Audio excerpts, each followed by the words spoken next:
Product छन्, कर्जा अन्तर्गत नन फन्डेडका प्रोडक्ट छन्, धेरै छन् नि, हामीले पढ्यौँ नि। डिपोजिटमा कति खालका डिपोजिट हुन्छन्, बा आमादेखि छोराछोरी डिपोजिटसम्म अघि पनि आयो। कर्जामा पनि कैयौं 20-25 वटा प्रोडक्ट छन्। रेमिटान्समा पनि ड्राफ्ट, टिटी, एडिबिएल, रेमिट भन्ने छ, बैंक ग्यारेन्टी छ, एलसी छ, लकर छ। ती सबै के हुन्? हामीले बेच्न राखेका सेवा हुन्। जसरी खुद्रा पसलमा दाल, चामल, चुरोट, बिडी, सक्खर पाइन्छ, त्यस्तै गरी बैंकको पसलमा के पाइन्छ त? कर्जाका विभिन्न प्रोडक्ट हामी बेच्नलाई राख्छौं, डिपोजिटका विभिन्न प्रोडक्ट बेच्नलाई राख्छौं, रेमिटान्सका विभिन्न प्रोडक्ट बेच्नलाई राख्छौं।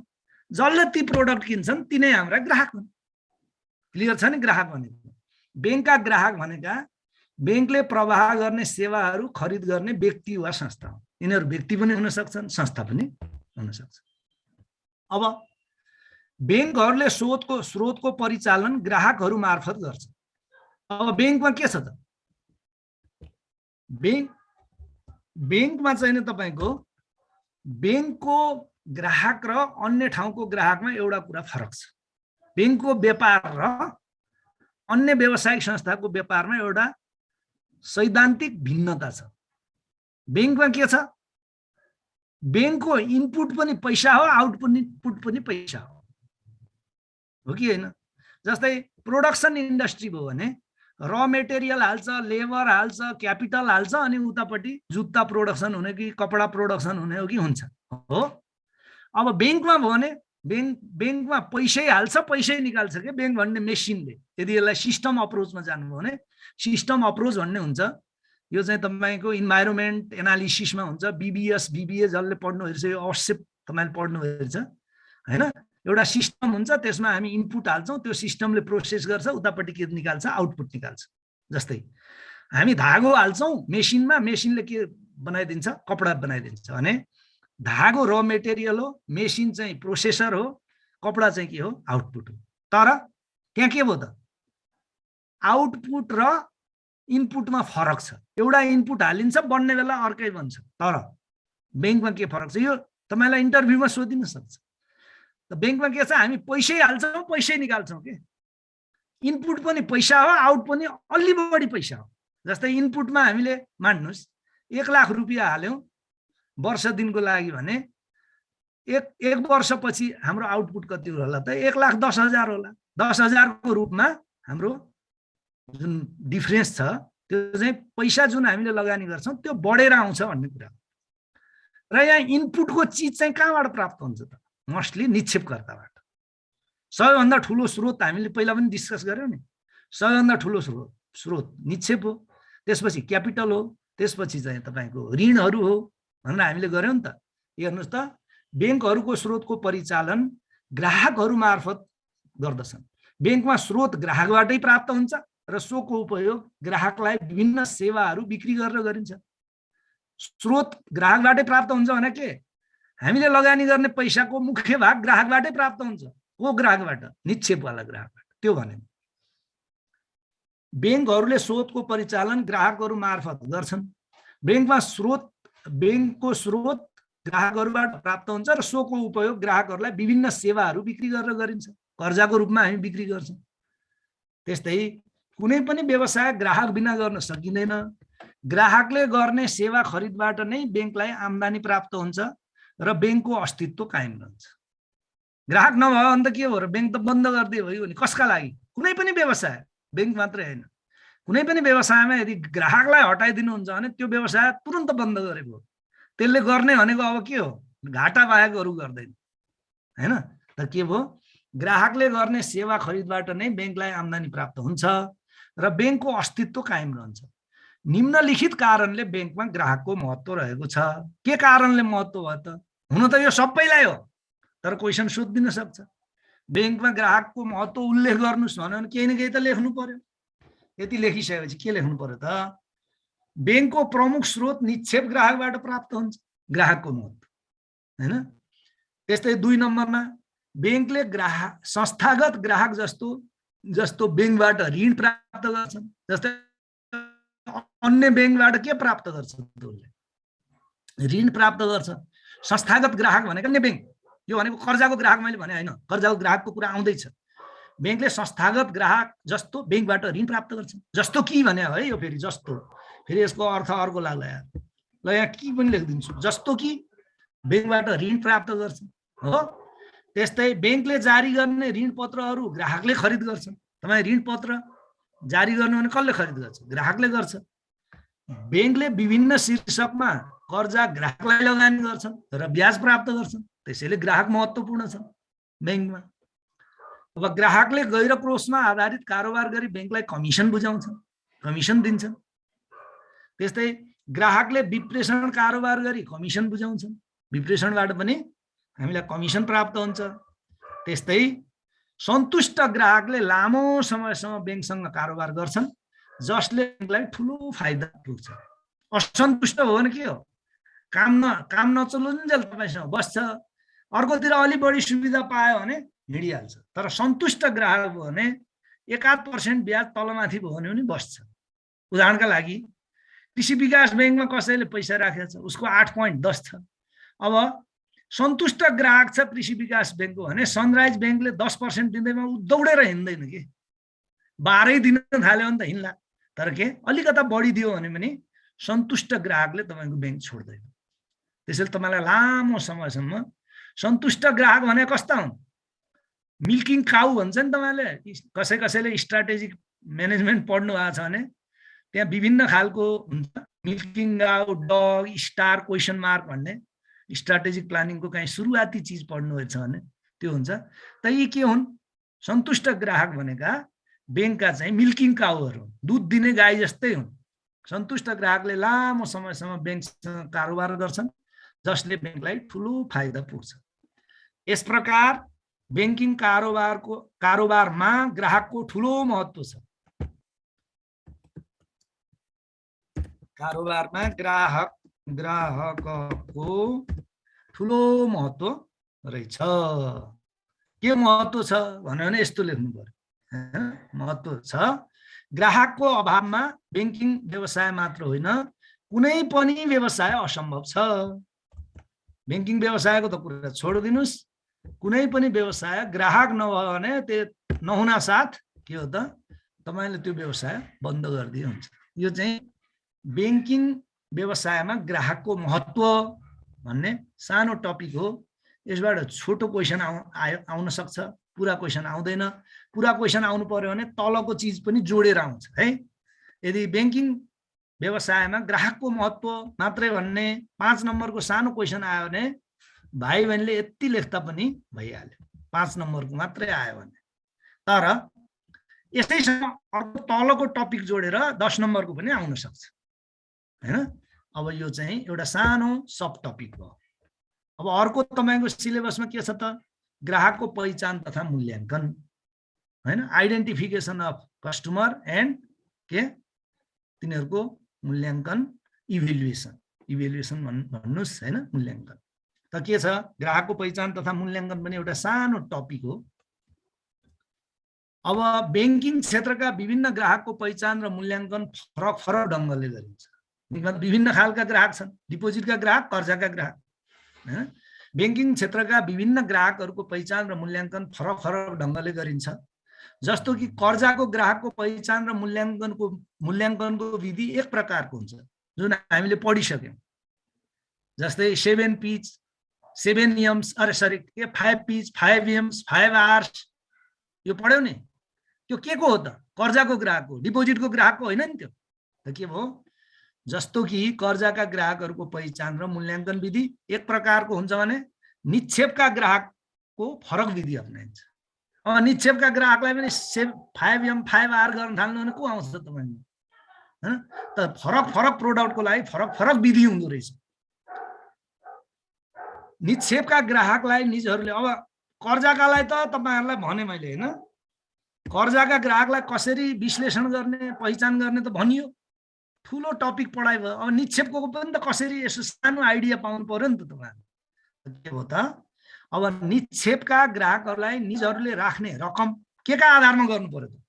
कर्जाका ग्राहकलाई 5M 5R हैन, अर्को 5 C's यसबाट गर्नु भएको थियो भने अब यो निक्षेपका ग्राहकलाई चाहिँ कसरी तपाईँ विश्लेषण गर्नुहुन्छ त भन्दा निक्षेपका ग्राहकहरूलाई निजहरूले राख्ने रकम अवधि कति लामो अवधिसम्म राख्छन्, निक्षेपको प्रकार हैन, उनीहरूले निक्षेप रकम झिक्ने प्रवृत्ति कति छिटो छिटो निकाल्छन् कि राखिराख्छन् हैन। अहिले म एउटा उदाहरण दिन्छु। उनीहरूले निक्षेप रकम झिक्ने प्रवृत्ति, उनीहरूको बैंक तथा बैंकका कर्मचारी प्रति देखाइने व्यवहार, उनीहरूले जे व्यवहार देखाउँछ, बैंकसँगको सम्बन्धको अवधि कति लामो अवधिदेखि तपाईँसँग कारोबार गर्दैछ आदिबाट मूल्याङ्कन गर्न सकिन्छ। यो किताबमा कहीँ पाउनुहुन्न तपाईँ, यो कुनै किताबमा खोज्नुहोस् ल, निक्षेपका ग्राहकहरूको मूल्याङ्कन गर्ने विधि भन्नुहोस्, तपाईँ त्यहाँ पनि पाउनुहुन्न, गुगलै सर्च गर्नुहोस् पाउनुहुन्न। त यो के एउटा अनुभवको आधारमा तपाईँहरूको सिलेबसलाई एड्रेस गर्न खोजिएको कुरा है। अब म एउटा उदाहरण दिन्छु के, अघि अब कर्जा गएको त 5P 5C यो गरिसक्यो, अब निक्षेपको म थोरै यो भनेको के हो अलिकता यति सम्झिनु भने तपाईँले 2-3 पेज लेख्न सक्ने कुरा म यहाँ भन्दैछु। अब निक्षेपका ग्राहकलाई निजले राख्ने रकम, जति बढी रकम राख्ने ग्राहक भयो त्यति राम्रो नि बैंकलाई त। रकमको दृष्टिकोणले मात्रै हेर्नुहुन्छ भने, अरू पनि छ, अरू कैयौँ छन् नि, यदि रकमलाई मात्रै हेर्नुहुन्छ भने जति बढी रकम राख्छ त्यति राम्रो हो नि त ग्राहक त बैंकको लागि हैन। त्यस्तै अवधि, अवधिको हिसाबले मात्रै हेर्नुहुन्छ भने जति लामो अवधिको लागि राख्छ त्यति नै राम्रो, यो लेख्न सक्नुहुन्छ नि अब तपाईँ आफैले। त्यस्तै निक्षेपको प्रकारको दृष्टिकोणले हेर्नु भने सबभन्दा राम्रो ग्राहक को हो त, चल्तीवाला हो नि, ब्याजै तिर्नु पर्दैन हैन। त्यसपछि को हो त, कलवाला हो, कम ब्याज तिर्नुपर्छ। त्यसपछि को, बचतवाला हो। त्यसपछि को, छोटो अवधिका मुद्दती खातावाला हुन्। यो दृष्टिकोणले मात्रै हेर्नुहुन्छ भने तपाईँ मुद्दती खातावाला चाहिँ मुद्दती लामो अवधिका लाग्ने राख्नेमा के हो, ब्याज दर पनि बढी दिनुपर्छ, लामो अवधिसम्म खर्च भइरहेछ। कुरो बुझ्नुभयो नि। अवधि, निक्षेपको प्रकार, उनीहरूले निक्षेप रकम झिक्ने प्रवृत्ति। अब चल्ती खाता राखेर 10 लाख रुपियाँ राखेर ढुक्क निदाउने ग्राहक भयो भने त त्यो बेस्ट हो नि। प्रवृत्ति भनेको कति कति छिटो उसले पैसा निकाल्छ। जस्तै 10 लाख रुपियाँ मैले कृषि विकास बैंकको चल्ती खातामा राखेँ, म ढुक्कसँग 1 वर्षसम्म कृषि विकास बैंकमा मुख पनि देखाएँ भने चल्ती नै खाता 10 लाख चाहिँ राख्यो, तर आज 10 लाख राख्यो, भोलि 5 लाख निकाल्यो, पर्सि 2 लाख निकाल्यो, अर्को दिन 7 लाख निकाल्यो भनौँ न, भने त्यो भन्दा म राम्रो ग्राहक हो नि त, ढुक्कसँग राखिदिन्छु चल्तीमा हैन।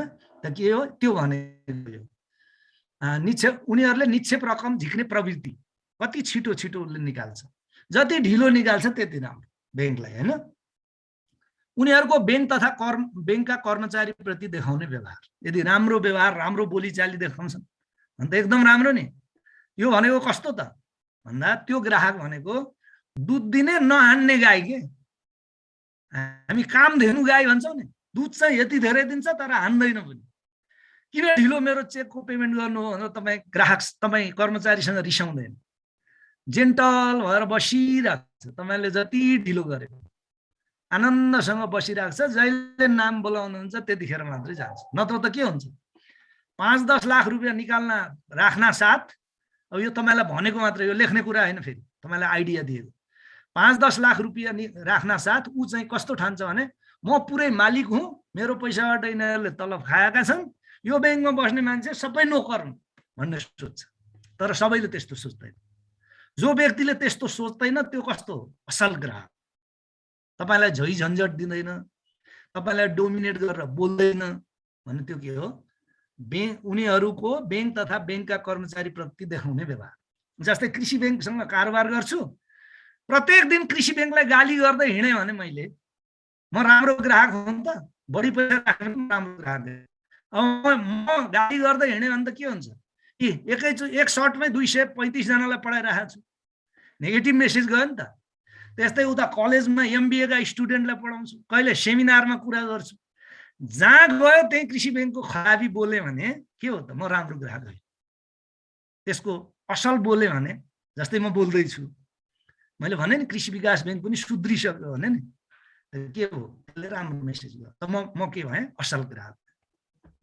त्यस्तै बैंकसँगको सम्बन्धको अवधि, कोही कोही मान्छे यस्ता हुन्छन्, कोही कोही यस्ता स्टेरियोटाइप मान्छे हुन्छन्, त्यो वाणिज्य ब्याङ्कमा पनि छन्, कृषि ब्याङ्कमा पनि छन्।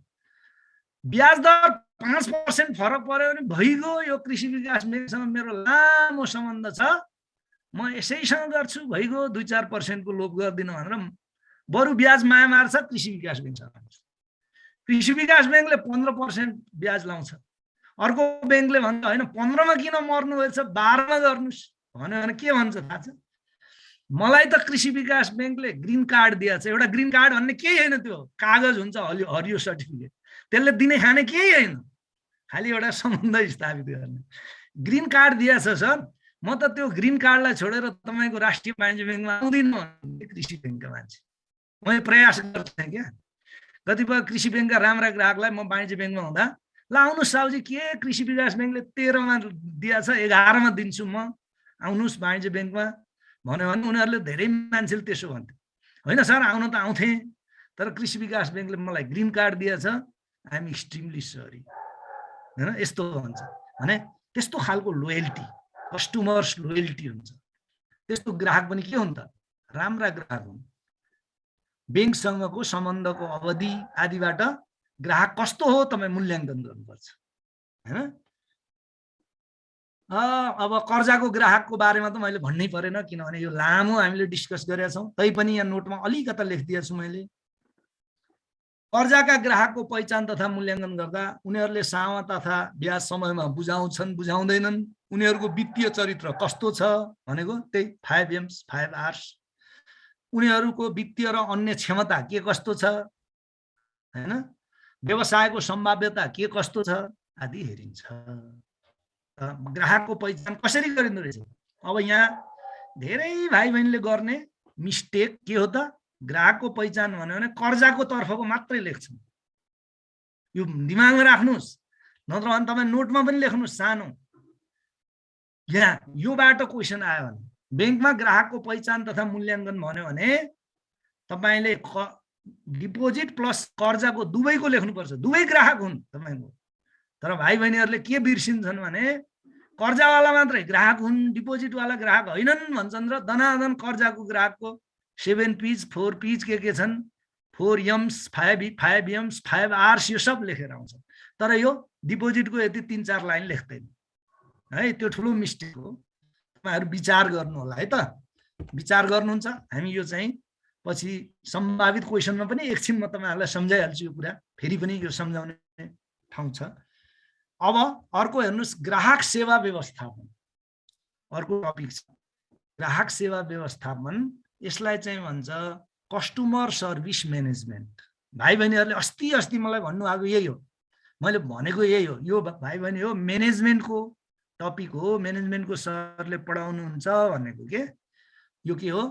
जस्तै अर्को चाहिँ कस्टमर सेन्ट्रिक ब्याङ्किङ, ग्राहक केन्द्रित ब्याङ्किङ भन्यो भने त्यो फेरि ब्याङ्किङको, त्यो म पछि पढाउँछु तपाईलाई। त्यो चाहिँ राष्ट्रिय वाणिज्य ब्याङ्कको कोर्समा छ, तपाईहरुको कोर्समा छैन, एडिभिएलको कोर्समा, हैन। अब ग्राहक सेवा व्यवस्थापन भनेको कस्टमर सर्भिस म्यानेजमेन्ट, यो के हो, म्यानेजमेन्टको हो।